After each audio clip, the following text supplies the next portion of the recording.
Hello. Hi, welcome. Welcome back, everyone. Oh, hello. Um, just in case someone else did the first training session with you, my name is Rachel Leidy. I'm the Director of Compliance Education here at FutureFeed, and I will be running today's training session. I usually run them all, but sometimes if I'm out, Chase will run them. All right, so it looks like we got everybody in. Share my screen. You don't want to share your Zoom call until you're already in. Sorry, I'm muting myself now. Thank you. And all right, so today is training session number 2 for end users. And we're going to be covering the assess area of FutureFeed, the system security plan area, your POA&M, and some deliverables. And then I'll also, I think, should have some time to field some questions. Okay. This session is being recorded, so after I end the call, it takes like 1 to 2 hours, and then you'll get a link to the recording so you can watch that again. And then also just please be aware that we have multiple companies in on the call right now, and any FutureFeed user is able to join. So just be aware. All right. Does anybody have any questions to, lead with? Any questions, comments, concerns, anything they'd like to address up front? Otherwise, I'll just jump in and get started. All right. So assess. This is where in FutureFeed you are going to be documenting the requirement status, if something's implemented or not implemented. It's also where you're going to be defining how things are implemented and creating system POA&M items for those that are not yet implemented and still being worked on. This page here is where you would document any of your internal assessment activity results. So there's an annual security control assessment requirement in the 312 family. What is it? 312.1. Periodically assess. So just a note, when you see the word periodically, that's been defined as annually. So annually assess the security controls to determine if they're still effective in their application. So at least once a year, you'd probably be evaluating the controls that are put in place to meet the requirements. And you would document that evaluation, that validation in the assess area FutureFeed. And then if you're doing any internal gap assessments, basic assessments, you're just getting started on working with CMMC NIST 171, then it's also where you would document those results. Now, it's not going to be where any external third-party assessment bodies, they're not going to be documenting their external assessment results in your FutureFeed. They would give you those outside of FutureFeed. And then let's say they had a finding, you failed something, you would go into FutureFeed, find that requirement that failed, and change it to a failed state. And in the POA&M, you would pull notes from that external assessor's report on why it failed, and then design a remediation plan. Let's go to...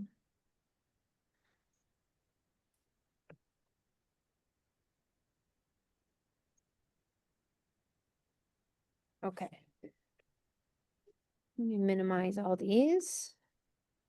Okay, all controls have these 6 fields. So here I'm under a 318 requirement. And these 6 fields here, every control has them. The first one, the requirement satisfaction summary.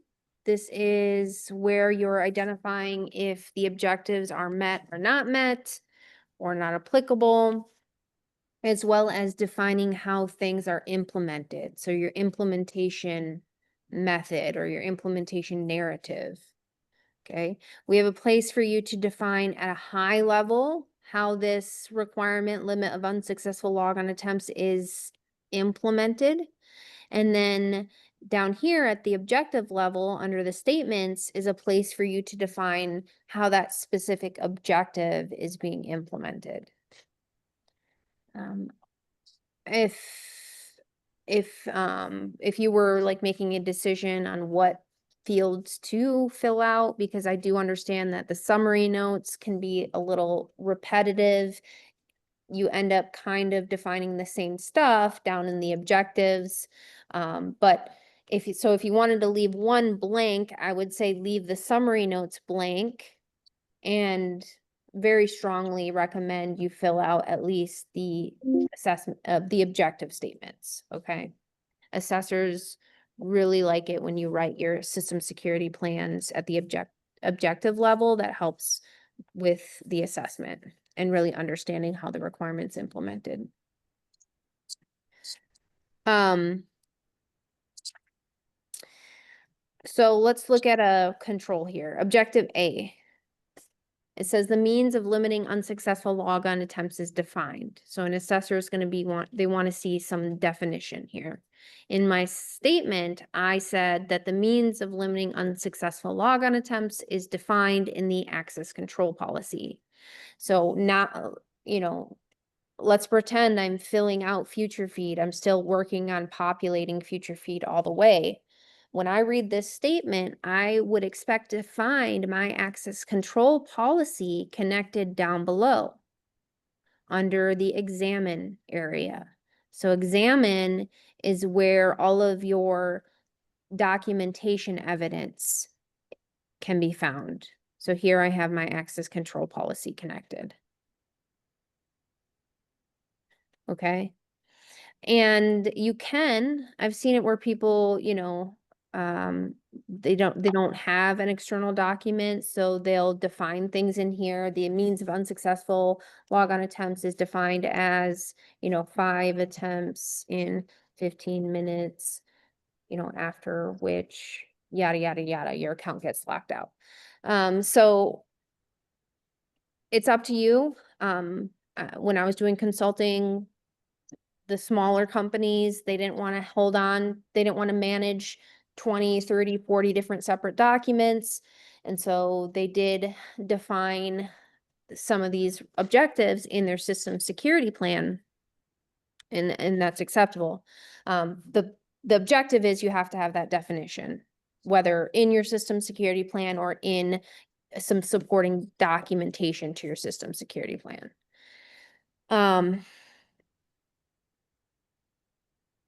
Okay. Any questions so far? I have a question. Yeah. Where you were showing the documents in the evidence section, Yes. how is that different, or is it the same as the documents subway stop? Are you just linking to things that are in there? Yes, that's exactly what you're doing. Yeah. Okay. So the only difference is that now in this page right here, I'm only presenting the evidence that directly relates to this requirement. So you're building out that body of evidence that an assessor will need. To link things, you just hit the plus and you can find them. Of course, they have to be, just find them and click on them. If you don't have one, you could add a document. But yeah, all of these that you see listed here are coming from the documents section. From the document area, if you open up a document inventory item, under the connect area is where you're also can connect the documents to the requirements. So this is how to connect from the document section of FutureFeed. From within the assess section of FutureFeed, you connect just down below by hitting that plus button. Okay. Thank you. Yep. Yep, go ahead. With the evidence, Yeah. is there a place for screenshots, or where as you go through, like you've used right now policies, but there's more to it, right? For applications, for example, application configuration. Yeah, definitely. So let's look at the next objective because this is the implementation objective. So here's typically, for this one anyway, objective B is where you're going to show screenshots of configuration settings or some GPO policies, right? But before I jump to that, I just want to, one thought here for the define is I would just recommend only having one source of truth. Okay, so here I defined the objective in my system security plan. So my system security plan is my one source of truth for this definition. I would just recommend trying to refrain from, if I defined something here, also having that definition maybe in an access control policy, because now I have two definitions, and if something changes, I have to make sure I update both areas. So I would just try to, when it comes to defining, identifying, specifying those key words to look for in the 171 control set, which typically result in documentation, just have one source of truth for those. Is there a reason why these wouldn't be linked and you just put in the statement in one place and it pulls it into the SSP? So the statement that you put here is Mhm. being pulled into the system security plan. Right, Yeah. but okay.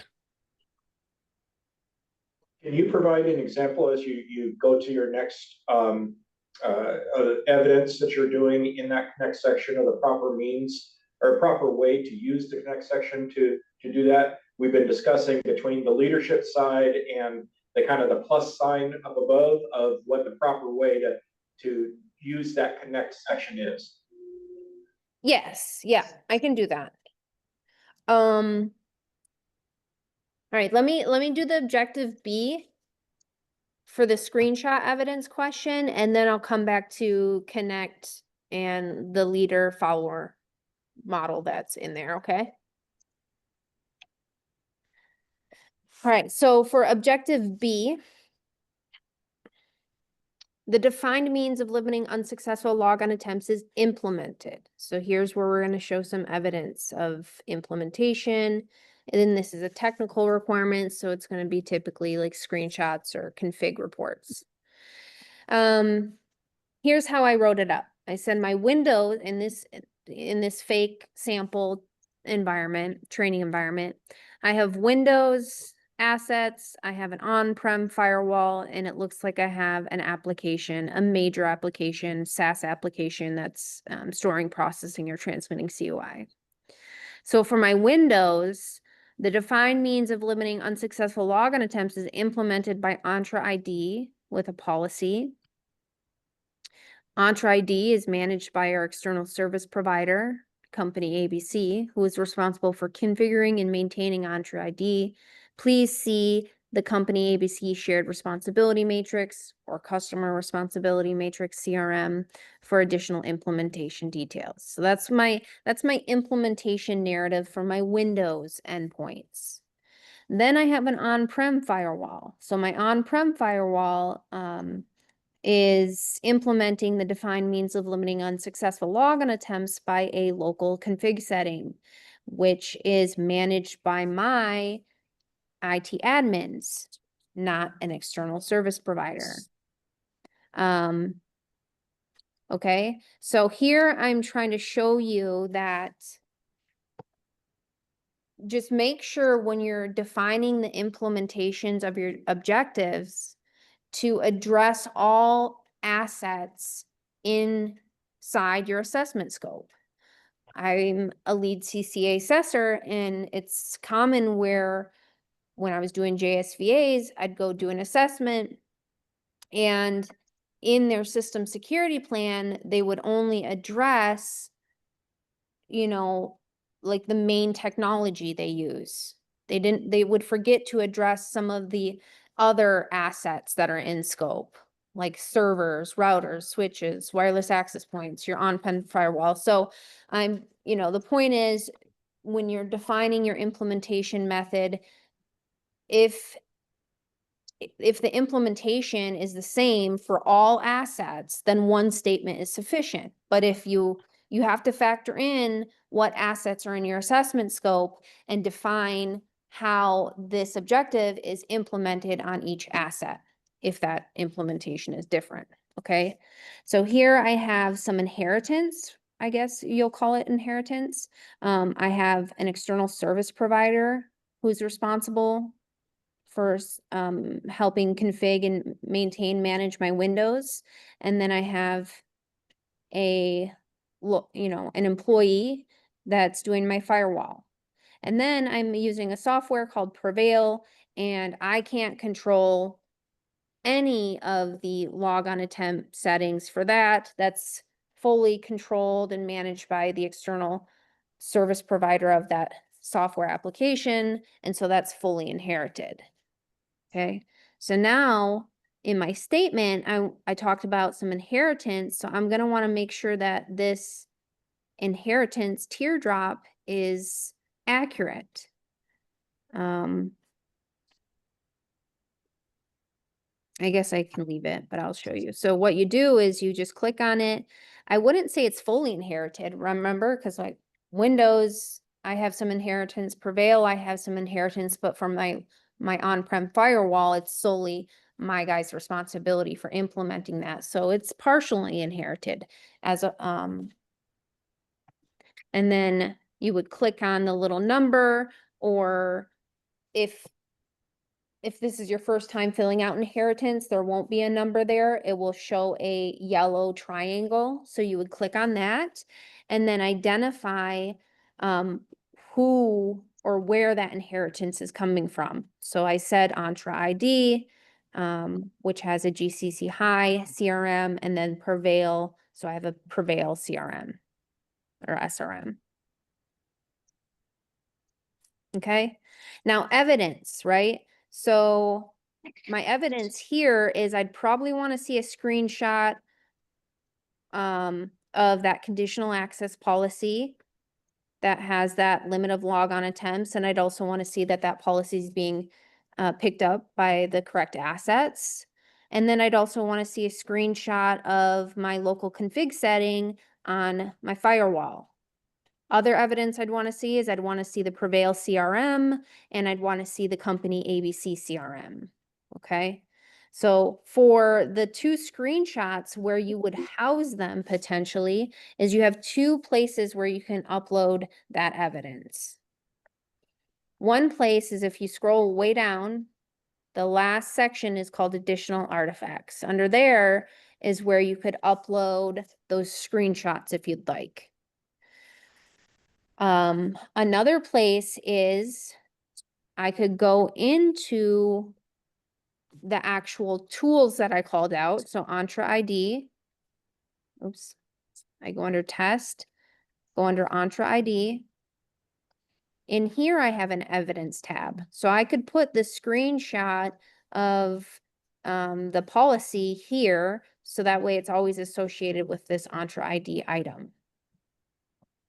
Okay, it's your call on where you want to use it. I would just say, if it's a piece of evidence that you only have to provide once, meaning only one requirement needed that evidence, then uploading it underneath down here under additional artifacts works, because you only ever need to see that evidence under the 318 requirement versus like an acceptable use policy. Okay, hopefully you all know what that means, like a rules of behavior policy, acceptable use policy. Think about the statements in a rules of behavior or acceptable use policy. You typically have several statements in there like don't share your passwords, don't take CUI, printed CUI home, make sure you shred printed CUI when you're done with it. Don't stick USB devices in the company equipment. So I just listed 5 or 6 statements that relate to 5 different requirements. Okay. So now for those requirements, instead of me uploading evidence of a signed acceptable use policy 6 different times under 6 different controls, under 6 different requirements, I would prefer to just go to my acceptable use policy inventory item and upload one example, one piece of evidence that an acceptable use policy is signed here. Now, every control that I've connected to my AUP here, that evidence is going to be found. Okay. For example, if I go to the 3, let's do media disposal, because that typically is addressed in the AUP. 383. So I go to 383. Let's say I'm doing an assessment, okay? And I read the objectives and I read the summary notes, and it says in my implementation narrative here, it says something like the company does sanitize or destroy system media containing FCI or CUI before disposal or release for reuse. Employees are educated on their responsibility for properly disposing of or destroying FCI, CUI media via the acceptable use policy, okay? So it would say something like that in my implementation narrative. Then if I scroll down under examine, where I find my documents, I see my acceptable use policy. I click on it. And if I go over to the evidence, I'll see evidence that that AUP is being enforced. It's being used because I've uploaded maybe 1 or 2 signed versions of my AUP. Okay. So does When you're that down in answer? the, yeah, when you're down in the controls then, and you're using this evidence tab that's linked only to that specific control, Yes. if we have something that comes across multiple controls, we want to put it in as a document, where does the additional artifacts actually go? Does that load it into the documents, or is it stay just with since that's not assigned to a specific control, just the category there coming down through? How does that live? I played a little bit with that yesterday and didn't see that it actually went anywhere other than where that tab went. So does it live under documents, or what's the methodology that behind that additional artifacts versus the evidence, or versus the documents tab up top? I'm not sure if I'm getting your question all the way, but so any evidence I put here, I Yeah, upload here, it's always going to be associated with 383. And just with 383. I'm only gonna ever find it under 383. Okay. And only Whereas, underneath that tab, not underneath the evidence. It doesn't link over to anything else. right, only underneath this tab here. Okay. Additional artifacts. Yep. Okay. Yep. And so if you put something in your documents, Yep. It's to always get going to that- stay with that document. it's always going to stay with that document. The evidence tab underneath the control then doesn't really have anything, or should we go through and click the add evidence and that links you over to the document? The blue add evidence tab on the Yeah. right? Yeah. Is that what we should use to link over to that specific document then? It's already connected to the document. So we're So in, just via the connections tab. Okay. no, think of each one of these as like a folder, a file folder. So here I have a folder called access control policy. If I open up that folder, I'm going to see my, hold on. Yeah, see that? Yeah. Where do I go to see it? Well, so we have a bug. I just identified it yesterday. Real quickly, I'll show you here. If I'm under this, like if I click on one of these, I'm Yep. under the lists view. I'm in a view called lists. If I click on it, now I'm presenting the live document. This is the appropriate document inventory card layout.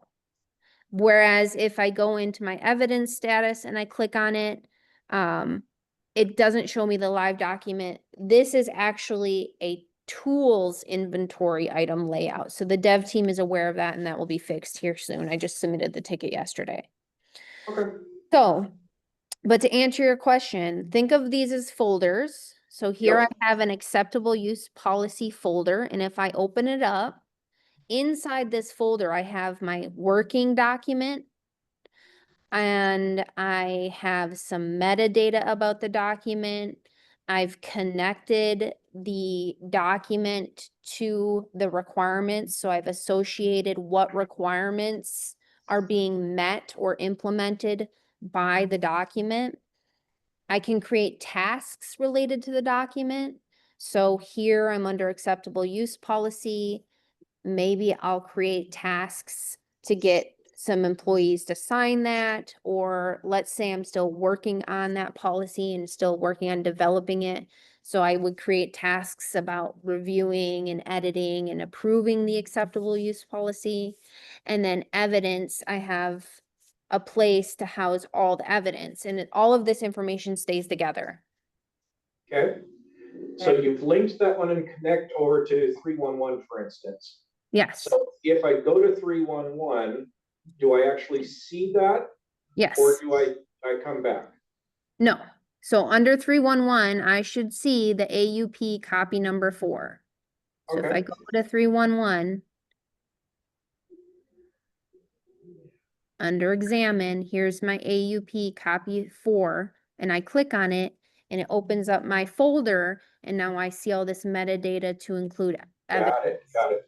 And so that auto populates if we put it in the document side and do the appropriate links. Yes. Okay. Yes. Yep. Okay. Thank you very much. Yeah, I you're know welcome. that was a little segue from your presentation, but that was a confusing point in our team. Yes, that's often a confusion point, is the connection and then the leader follower model, which I still want to go back and address, but I think let's get through more of the assess page and the SSP, and at the end I'll jump back to leader follower and kind of describe that. Perfect. All right, so where were we? Let's click on this one. All right, so there's 6 sections under each control. The requirement satisfaction summary section here is where you define how things are implemented and you identify if they're met or not met. Let me go to a control that doesn't have any results. So here, I want to show you that right now for objective C, it's in an unknown state, which if you just got access to your FutureFeed environment, all of your objectives and requirements are going to be in an unknown state. That means you have not provided assessment results yet. So right now I have no POA&Ms. So if I look over here, it's just a plus. If I mark something not met, FutureFeed's going to create the first POA&M entry for me. And you would want to make it a point then, after you mark something not met, to open up that POA&M item and define the remediation plan or the implementation plan. So that first POA&M is going to be filled out with some helpful guidance for you guys to use to help you begin like identifying that implementation plan. But it should be customized to fit your, your exact environment. So why did it fail? What was the failure? What do you need to do specific to your environment to get that implemented appropriately? You can also complete POA&Ms from this page. So if you're working in the assess page and you want to close out something, you just click on the POA&M icon and then mark it complete. When you do that, it does ask for some detail, what was corrected, what was implemented, why are you closing it out? You can delete POA&Ms from here. You can identify set impact, effort, cost, assign responsibility, and a due date. You can also create another POA&M. So you can have more than one POA&M for an objective. So right now I just have a number 1 by this objective C. If I click on it and I do a second POA&M, now I have 2 POA&M items for this one objective. And if I click on it, the top one is that first poem. If I scroll down, here's my second poem. Okay. So I've seen, you know, people like to be very granular with their poem items. And let's say you're a decent sized company and you have, you know, Linux machines, and maybe you have Windows servers, and you might have a Linux system administrator, and you might have a Windows system administrator. And so maybe you want to create 2 poem items with one assigned to the Linux team and one assigned to the Windows team, because the implementation, the configuration settings, the enforcement mechanism might be different. Okay. So that's this area here, requirement satisfaction summary. This is discuss not in the SSP. If you have to just make some notes on a requirement, maybe you have a follow-up item or you have to look into something, this is internal notes for you and your team to read. They won't show up in your SSP. If you also want to have more conversation, up here in the discussion chat room is where you can have a team discussion on things as well. This doesn't show up in your SSP.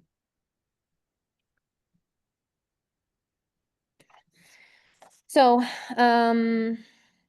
okay, then you have interview, the next 3 sections, interview, examine, and test.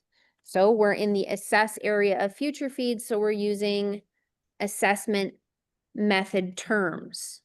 Okay, all C3PAO assessors are taught and tested on how they will be assessing you, and they are taught that they should use interview, examine, test methods. One thing is they're going to interview you for all 110 requirements. So be prepared to address and have a conversation with your assessment team for every one of the requirements, all 320 objectives. So under the interview is where you're identifying, using the RACI model, who are the people responsible for this one requirement, accountable, consulted, informed. These are also the people that you would interview during your internal assessment efforts. Remember that annual internal assessment? Once you get FutureFeed filled out and this assess page built out, your annual assessment activity is a lot smoother, because now all you have to do is log into FutureFeed, read how things are implemented. I come down here, identify it as who, you know, you need to talk to, reach out to that person, ask them some questions, collect new evidence, make sure things are still implemented how they're supposed to be implemented, and then move on to the next requirement. During that annual assessment period is also where you would fix any of these, you know, like if Jeff left the company, okay, let's take Jeff and identify the new person. Okay. So here, interview people you're interviewing internally during your internal evaluation efforts. And then also these are the people who any external assessors would interview. Then we have examine. So this is typically documentation, evidence, screenshots. This is pulling from your documents section of FutureFeed. So here's all your connections. All those connections you made, they show up here with for documents. And that's everything an assessor will be examining for the purpose of validating. And then under test, these are all your technology. So these are the tools that you're using to implement the requirements. So like vulnerability scanners, Entra ID, SIEMs, know before training modules, stuff like that. It's also, you can identify the assets that are required to implement the requirements. Okay, so here I have tools, Entra IDs, in implementing the requirement for me. My Windows 10 are picking up that implementation. Okay, so it's all your technology, all your software, your IT products that are either implementing the requirements for your environment, or they are required to implement that requirement. That's a little backwards to say, but these are things that now here is for an assessor. You know, this is maybe things where they're like, okay, log into Entra ID and share your screen with me and show me and go to that policy and show me that specific setting. So these are, we place them under the test because this is where they start testing if things are enforced and implemented in your technology. If you're doing that internal assessment and you're not sure what questions to ask, we have this potential assessment consideration area, just some nice questions to ask the people who you're interviewing. And then if you click on them, you can answer them and fill them out. You know, if you say yes, okay, why are you saying yes? If you say no, why are you saying no? In which case you'd be creating a POA&M. You don't have to use those. Those are just, you know, there for help. So from a Mhm. process workflow perspective, the Mhm. test section is where I would, as a member of the compliance team, I would go in and also then put the proofs, the evidence. Like, do I go through the test process, or is the test section here of the software the place where the C3PAO goes to do their review? It's where you're going to do your review and where they're going to do their review. So it's for both. Yes, for both. For So this I whole go to the page, this Cisco. whole area, the assess area is where you're Mhm. doing internal assessment work and documenting your assessment activity Mhm. and associating your right evidence. And then also for an assessor, external C3PO assessor, you give them your system security plan. Mhm. All of these sections here are listed out in your system security plan. So if I run my system security plan report right now under the 311 requirement, it's going to list out Cisco router, Entra ID, all these things. And it's going to list out all the examination evidence, all my documentation that I've associated. Okay. And then for the test, I guess somewhere here is where you would, for the Cisco router and for your Entra ID, where you would put all the screenshots, for example. Yes, you can put them there. Yep. Another great place for them. I try not to use the additional artifacts section as much as possible because you know, it's normally when you upload some evidence, you're providing that same evidence under one, or, you know, 2 or 3 more controls requirements, I should say. Okay. So would you go for the Cisco router? I'm still, so you showed like one example, right? There's that Cisco router. Yeah. Where would you put the evidence for access control for unsuccessful logon attempts, that screenshot? Where would that go here? For my Cisco router, Yes. I would click on it Mhm. and then it opens up my technology inventory card and I'd put it in this evidence. So it opens up Okay. that folder and Okay. house it there. Yeah. Okay. Also, during your assessments, you know, we just read up here under the 2 objectives, we just read everything. Let's pretend what I have in here is accurate. So I called out Windows, I called out Prevail, I called out a firewall. So if I'm cleaning up FutureFeed, I would scroll down and I would remove Cisco router actually, because I don't need that association here. There's nothing to do with Cisco router here.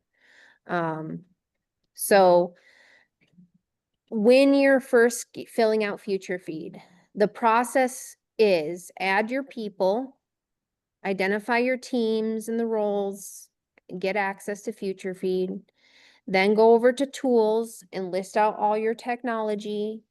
And as you're listing out your technology, you open up the item and you start connecting the item to controls. So here I have antivirus. I would have associated with, you know, my antivirus requirements, okay? So you're making the connections. After you add your tools, fill out that metadata and make your connections, then you'll go on to documents and add your documents, open them up, fill out the metadata, all these fields here, and make some connections, okay? And then now you're set to do kind of like an internal gap assessment. Because as you were making those connections, you were building out the examine and test areas here. So if at the time when you were adding tools and documents, if you weren't sure what controls to connect, I would say connect them all. You know, if you think there could be a connection there, connect it. And then when you get into the assess area and you start doing that internal assessment, you're going to clean up the connections. You'll realize what needs to be removed and added. Because at that same time, you're developing out your implementation narratives and really analyzing the objectives. Okay.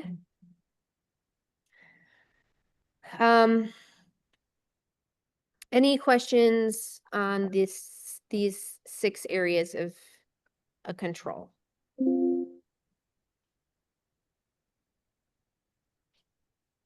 All right. And just a rule of thumb in the requirement satisfaction summary, in the summary notes or the assessment objective notes, if you mention a person, a role, or a team, then they should be found down below in the interview section. If you mention a process or a document or a procedure, then it should be found under the exam section. And then if you mention any technology, then it should be found under the test section. So your implementation narratives should align with the evidence you have connected, the artifacts that you have connected. All right. All right, so system security plan. The next step on the subway. So now if we were going with what I said, where how the recommended approach for FutureFeed is defining your people, defining the tools, defining the documents, conducting an assessment. Here, then, when you get to the system security plan, your SSP is going to be fairly accurate because you have some assessment results for all of the requirements, you have evidence for those things that you are not implemented, you've created POA&M items for, you've filled out all the company information and system information. So now your system security plan should be pretty much populated. Probably, you know, there'll still be some work that needs to be done, some unknowns that need to be addressed, but you should have a lot of data in your SSP. So this is a browser view of your system security plan, okay? Under deliverables, there's a system security plan report. This is, you would be generating an SSP document, a Word document. But the reason we added this SSP browser subway stop is so it's a lot easier to review the different sections of your system security plan and edit them if you need to. So here, these are all my sections of my system security plan. If I print it out or export in my SSP, it's going to have all these sections here. Okay. So if I think something's wrong here, let's say under maintenance, I have defined my hardware and software maintenance inaccurately and I need to make an update, then what I'm going to do is click on this pencil. It will bring me back to that section of FutureFeed that that data is captured, and now I can edit this data here. Okay, I don't know why it didn't take me there. So now if I edit this, I can go back to my SSP and it's been updated, okay? So it makes reviewing the different sections of your SSP easier, a lot more nice navigation, and then you can quickly edit things when you find discrepancies, okay? Because it will bring you back to that section of FutureFeed where that data is captured. And then also we have this reviewed flag. So right now it's reviewed. If I unclick it, it's not reviewed. It keeps history as well. How you might want to use this is whenever you're doing an official review of your system security plan. Okay, I would strongly recommend a month or so couple months before your C3PAO assessment, you're reviewing your system security plan in detail. Okay, but you also might set up like an annual SSP review cycle. Or you might want to review your system security plan after your annual security control assessment, okay? So whenever you move into that official system security plan review cycle, what you're going to want to do is go on this first page, click on the gear icon and reset all of those flags. So it's going to turn everything to not reviewed. So now you can go through the different sections and okay, this system information section here, everything looks great. It all looks right. Okay, it's been reviewed. It logs that it was reviewed by me. And now I'm going to go to my next section, review this information and mark it reviewed. So it's logging the review of all the sections of your SSP. And one thing you can also use is this compliance review box up here. So here's where you could assign maybe, you know, I'm in the organization information area. So I don't need a tech guy. I don't need my system administrator to review that. Maybe I want my compliance manager to review it. Okay. So you can assign the review of pages or your system security plan here as well. And that's all this is, the SSP browser. Now, after you reviewed all the sections here, you should be able to jump over to deliverables and export a version of your system security plan. And you would, you have, high level confidence that the information presented in there is accurate because it's the same information that's displayed in the SSP. Okay, any questions on SSP? Stop. All right, then the last area is your FutureFeed stop, which is your FutureFeed system POA&M. Here, when I click on it, the first page is just listing all the individual POA&M items I have, and if they're pending, in progress, or completed. Over here under projects portfolio, this is all of my individual projects that I've created for POA&M items. So if I look at my project builder page, which is just the system POA&M page, we've integrated this project builder. So that way, right now I have 46 POA&M items. That's not too bad, actually. But I've worked with companies, where they've got, a couple hundred POA&M entries, okay? The project builder is meant for you to reduce the number of different items you have to go monitor and check in on and make sure people are doing the work and, you're on track to remediate or implement that item by the due date. Maybe you're not going to meet that due date, and so you have to, extend the due date, So it's a lot of different items to review.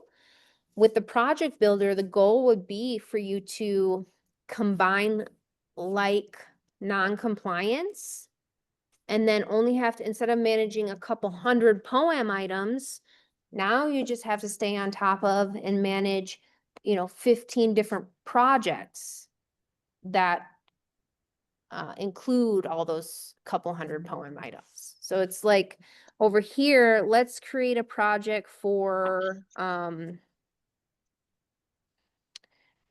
don't know, like human, let me see if I got some stuff related to 3.9. No, I don't. Well, one thing you can do is when you're creating projects over here under proposed project, filter by that. And now everything with a plus, it's not part of a project. Okay, so now I would make it a point to put everything in a project. So I have this risk assessment policy here. That's documentation. I have an acceptable use policy. That's documentation.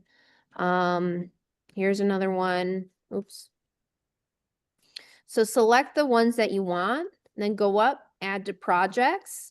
I can create a new project or add it to an existing. So I already have a project called security documentation. You know, my company's fairly small and I only have one guy who's helping me write all that security documentation. So I'm going to assign it to him to get things started. Now I hit to add to project. If I go over to my project portfolio and I find the security documentation project, scroll way to the bottom, there's all the different individual poem items that are part of that overall project. Okay, so that's the project builder in the intent. And a good thing is to filter over here and then you can see what's not part of a project and get it added to one. You can add it directly by hitting the plus over here or selecting multiple and add to projects up there. Of course, you can complete poem items from here. Okay, it's as simple as just checking the green box and why are we marking it completed? What was fixed? Okay, you can filter by a lot of different filters here. Export your poem data to Excel or CSV. You can change up the columns, filter by in progress and completed. And then if you've also integrated with your ticketing system, you can send out poem reports or updates to your ticketing system. Then in the project portfolio, you would make it a point to open up the project you created and start filling out all this metadata, right? Impact, effort, and cost. Who's responsible, accountable, consulted, informed, a due date. You know, sometimes you have to put the project together and then go meet with that individual, present the project. Hey, here's what we got going on. Here's what I need you to do. When can you get it done by? Maybe sometimes you have to get it accepted by management because there's some cost involved. Maybe you have to purchase a vulnerability scanner, so you have to get it accepted, right? So some project status tracking, pricing, budgeting, documentation, and then the individual poem items. That is your system poem. Now, if you want, so some people have, you know, you'll have a system poem or a system project, but sometimes you want to create like tasks associated with that to get things, you know, working. You know, maybe you have to get things starting, you have to create a task. So to create tasks or like updates to the poem items, you're going to do that in the tools or the documents area, if it's a tool or a document. So let's go to that. Let me filter again by my project. So here, under my risk assessment policy, I have a risk assessment policy on my poem. You know, it's still in development. It's not approved. We have to fill it out and get it approved. So if you notice here, I can't make any sort of like additional task or milestone. What you're going to do is open up the actual document or technology tool inventory item and then create your task here. So here's where you would create that. Please review and provide input and get it assigned. Okay. And then the person would get that task, click on it, it will open up the risk assessment policy item, and they're going to see the live document and be able to work on it. So if it's a document or tool, you would click on it here. Okay. But for controls, now you can't create a task for a control. And if I click on it, it's just showing me the poem item. So you would have to, under poem descriptions, you could modify this and create like next step and define what needs to happen here and notify that person that you've updated the poem to be, you know, identify new activity, new required activity. Or you could create another poem item. So this one is for 313. If I don't want to update that poem description here, I would go to 313 and just create another poem item and then provide the specific tasks or details, milestones, whatever have you, to that second POA&M. So what is it they need to do specifically, and get it assigned to the right person. So that's what, if you're working in your system POA&M and you need to get some activity started, people doing some work, you're going to create tasks or update your POA&M description or create a new POA&M altogether. Any questions on your FutureFeed POA&M? Now I just kind of well, I'm sorry, I just asked for questions. 1 second, let me finish this thought. The reason why I showed you where to do tasks and like create a second POA&M is I am hoping that in the future here, if you click on a POA&M item, that inside here somewhere is where you can provide status updates or create like one-off tasks related to POA&M items. We're working on kind of improving overall POA&M management capability in the tool. I would like to see it improved a little bit more as well. And so I'm working with the team on that. But for right now, that's kind of the workaround and how you got to do it. So any questions on the system POA&M?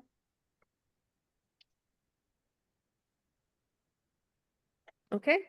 So the last thing is the deliverables. So you saw, we'll start with SSP. You can run an SSP report. Just click the download button. It's going to generate for you a system security plan. Or you can click the play button and it would present you the SSP in FutureFeed here. You can also do a snapshot of your system security plan for the purpose of submitting your SPRS score. Okay, so if you've never submitted your NIST score in the PIEE system or SPRS system, what you do in there is you have to give your system security plan name, the version of your SSP, your score. I think you have to give your POA&M due date, stuff like that. So what they want is they want you to save a version of your system security plan that aligns with that score you're submitting. So if they ever come back and audit you and they're like, hey, you submitted a -198 on this day, show me your system security plan that aligns with that score, right? And so here you're just creating a snapshot and then it saves that snapshot down below. So you can always go pull it up.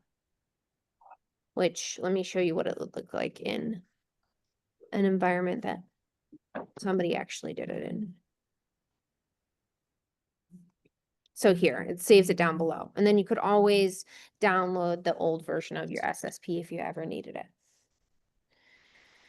The SSP report, so here it looks like on the 28th of May, someone generated a report. Right now it's just in a draft. So if you want to kind of track the approval of your SSP in FutureFeed, what you would do is first you generate an SSP. So you click the download and then it will log that activity here in the history. Then you'll go and edit, click on that history line item. Did you have to submit that SSP to SPRS? Yes or no? If you did, what was the date? Here's where you can make version notes. So why did you generate that SSP? If you were just generating it to see it, then just ignore this whole area. But let's say you were generating it because you updated, section AC 311, you had an update. And so you needed to generate an SSP and get it routed through to the approver. Here's where you would just make your version note, revision history notes. You could also figure out some way of versioning your SSP if you'd like, and then was it approved, and if it was, who approved it and what date. I'm hoping then that we have document signature capability in FutureFeed. I can show you that here in a second if you don't remember it from the first session, but I'm hoping that after you mark something approved, a little signature box will show up and then you can actually sign the version of the SSP in FutureFeed. That would be really cool for them to add in the future.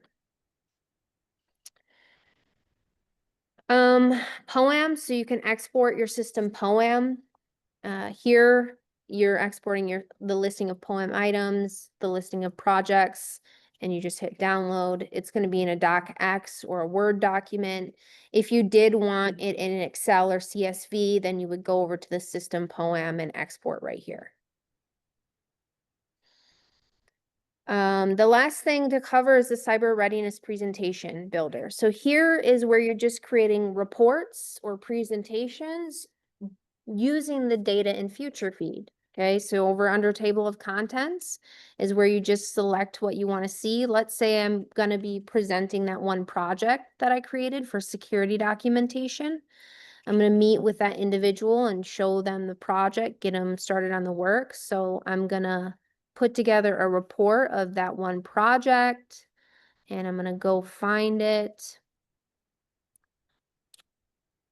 Here, what did I call it? Security documentation.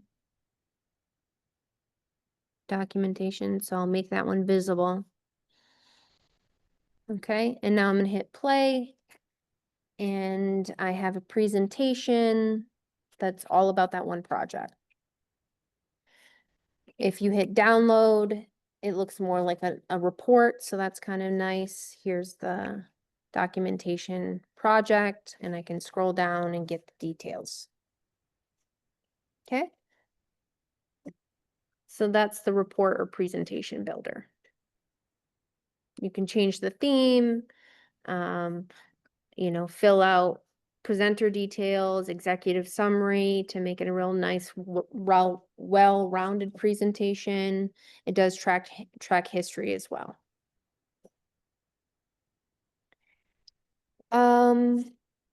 All right, I think we covered it all. I know we're over time by a couple minutes. Any questions? Going to. I do have a general question. Mhm. So a lot of somewhat sensitive information is gathered in this platform. Yeah. Is all of this encrypted with like unique customer keys so that the information stays truly within one company? We have some level of assurance that, say an administrator account that's been compromised doesn't siphon everything out of there. Yes. From one client's environment to the next. Yeah. Yes, there is logical separation between client data, and that data is encrypted. Specifics though, I would like to follow up with you on that. So Okay. I'm gonna write your name.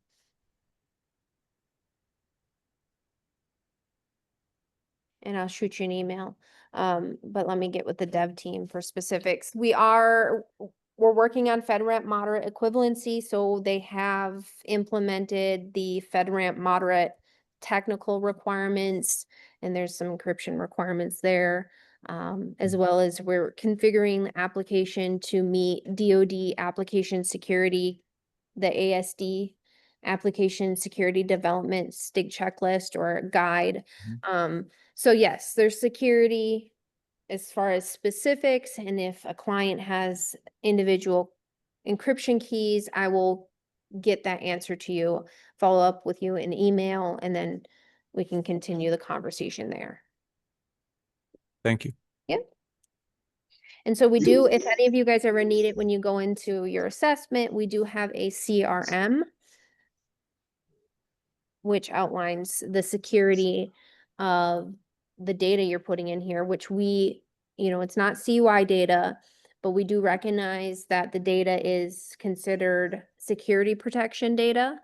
And so we have written a CRM that addresses your responsibility as a customer. You guys have responsibility for controlling access to your environment. You guys create the accounts, and you're responsible for educating your users on how to use the environment, stuff like that. But then we also have responsibility as the application provider, right? And so we do talk about some of that security in the CRM. I didn't get into the level of detail of the question you had asked me, but that would probably be great to add in there at some point.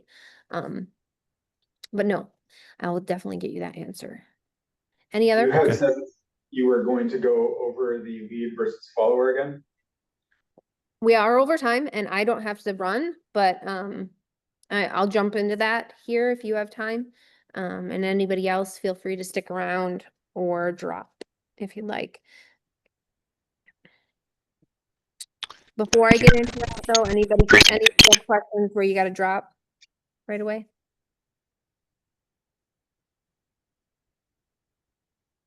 Go ahead, Dan, sorry.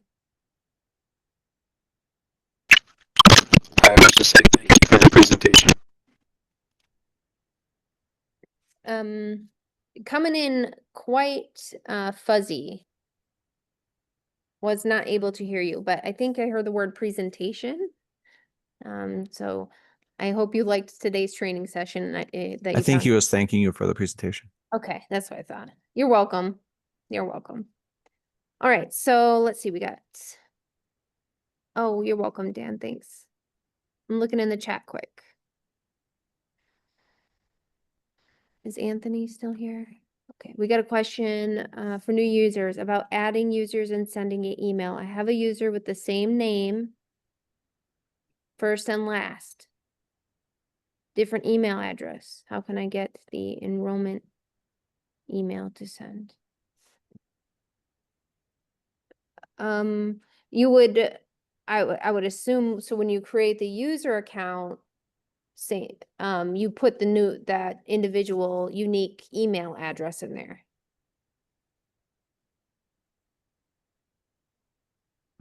Right, I have that, Okay. but it's still one email will actually send, the other one will not. Okay, let me look into that. And you would like me to email the answer? Yes. Yeah, I can do that.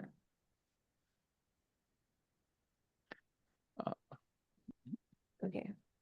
All right, thank you very much. You're welcome. I'm just writing down your email. And I will get back with you. All right, so I'm gonna go over the leader follower thing real quick. Anybody else, feel free to stick around or drop. And thank you for your time this afternoon. Okay. So you're still seeing FutureFeed, yes? Yes. All right. So how do I go about doing this? Let me go.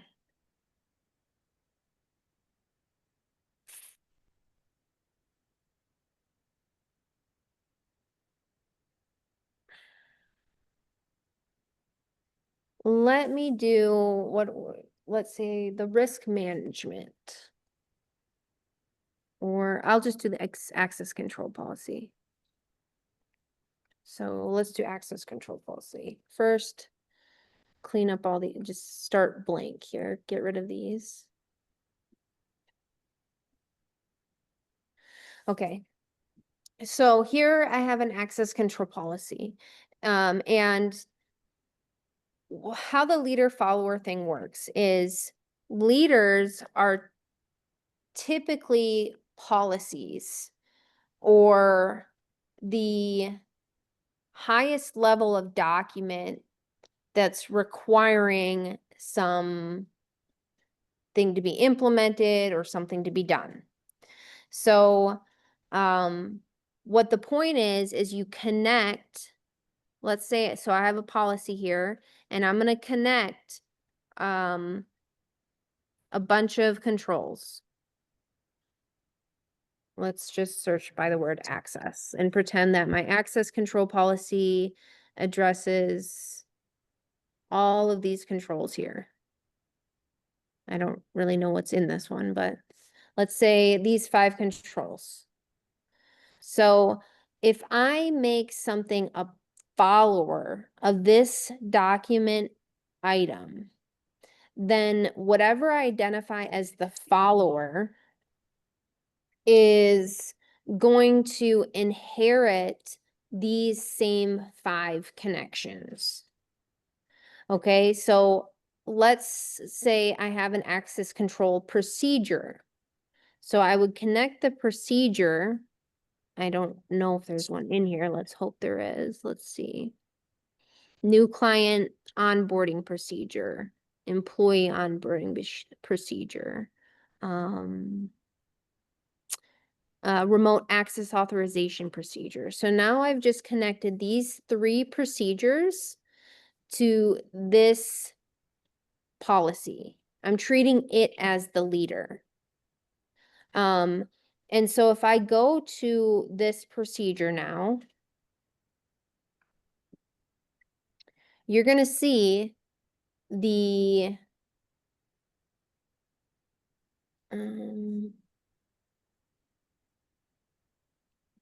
that was not a great example because there's a lot of nasty stuff in there. Hold on. Was it this one? Yeah. Let me check out this one. Still not a great example. Sorry, let me just create one. So I'm gonna create a procedure and I'm gonna call it user access request procedure. All right, I'm adding that real quick. So let me open that one up.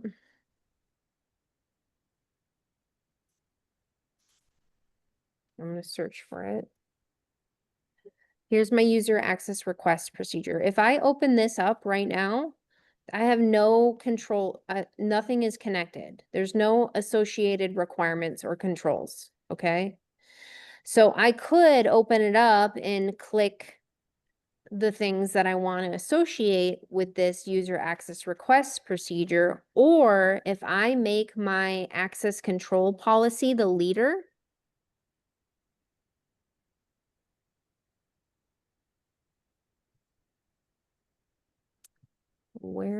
okay. So if I make my access control policy the leader,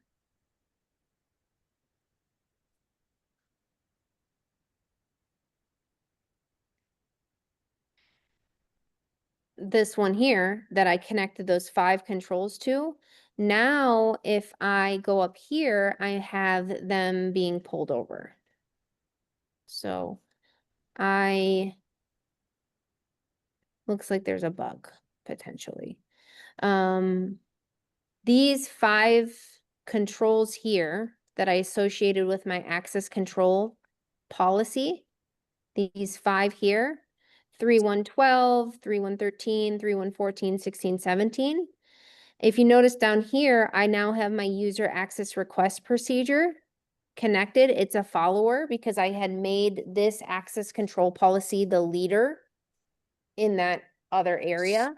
Now, all of these procedures that I've connected, instead of me opening each one up and having to connect the same controls, by making those procedures a follower of this policy, all of the controls that I connect to this policy should be inherited and trickle down, bleed down, whatever the word is you want to use, to this one procedure. It's not working right now though, because I don't know why it's only giving me 2 of the 5 that I selected. So I'm going to have to get with the dev team on that. But all 5 of these controls that I connected to my policy should automatically show up here as being connected because I made the policy the leader to this document. So the whole leader follower thing is meant to reduce the number of control connections that you have to make for all of your security documentation.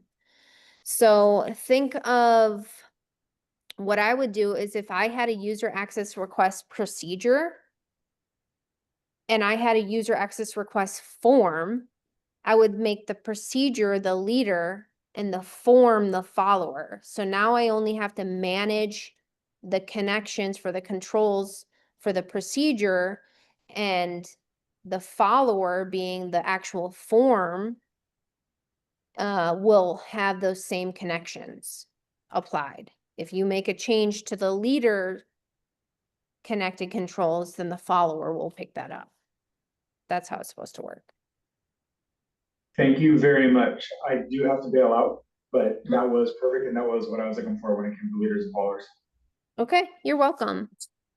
I do have a question about that though. Wouldn't that link this procedure to controls it's not necessarily related to, or could rather? Yes, yes, it very well could. And that's why you have, it's, once you get the concept of it and you start using it, oh my gosh, I'm clicking on a bunch of stuff here. Then you'll know what to make a leader and what to make a follower. For example, when I said the access control policy would be the leader, well, think of all the controls that are addressed by an access control policy, a bunch, right? If I made my user access request form a follower to that policy, then that form is going to be associated with a bunch of extra controls that I don't really want it to be associated with. So my example probably wasn't the best. Really, you would make like the user access request procedure the leader and the form would be the follower. So it's not always the policy's the leader, but it's the highest, it's the guidance, the procedures, it's like the documents that are defining what needs to be done, the requirements, the process, what have you. And then all of your followers are like your supporting documentation to that process. So if you'd Right, done so the other like a way, risk assessment procedure, maybe your followers would be your risk assessment report or your risk register, or your risk acceptance form if you do that. So, I'm sorry, I didn't mean to cut you off. What was your question? I was gonna say, if you did it the other way from your example, if you made the access control policy the follower, would it, and then you had 3 other documents that it was a follower of, would it additively get all of the controls from those other 3 documents as well? Okay, can you ask that again? So if this document was the follower and the access control policy was the leader, could the access control policy be I'm sorry, Yes, could it if be, I made can my you follow over multiple here, documents? if I made my access control policy a follower to this procedure, then can I follow multiple documents? So I guess the idea is, if you had a bunch of documents with controls on it, Yeah. could you then add them all up to one other document? Yes, Kind of the Yeah. opposite idea of what you demoed, but like the access Yes. control policy would be a follower to a bunch of stuff. All of the different sub documents for like Wi-Fi access or Yeah. whatever other controls are. yes. And you Okay. might want to do that because then you don't have a bunch of extra controls connected to my procedure here. I have only what I want connected, but those controls should be connected to my access control policy because that's the highest level document that's really laying out what I need to do. Okay. So Okay, that your makes way sense. would probably have been a better, approach to my example. Okay, any other questions? Yeah, so separate from usability, I've looked at your website about single sign-on Mhm. integration, and it's possible to, like, as a user, I can connect my login to an Entra ID login right now. But can I, as an organization, restrict this platform to require single sign-on? So I connected with my company's Entra ID environment, and nobody can log in with a local username and password. And that way I can ensure when somebody leaves the company and accounts get disabled, Yes. access is also disabled here. Yes, you can do that. And to initiate that process or to learn more about it, you would email support@futurefeed.co and they'll get you to the right team. Okay, Help set that up. great. All right, thank you all for your time. This is And super helpful. Thank Thank you. you. Yeah. have a great afternoon. Thank you, you too. Bye.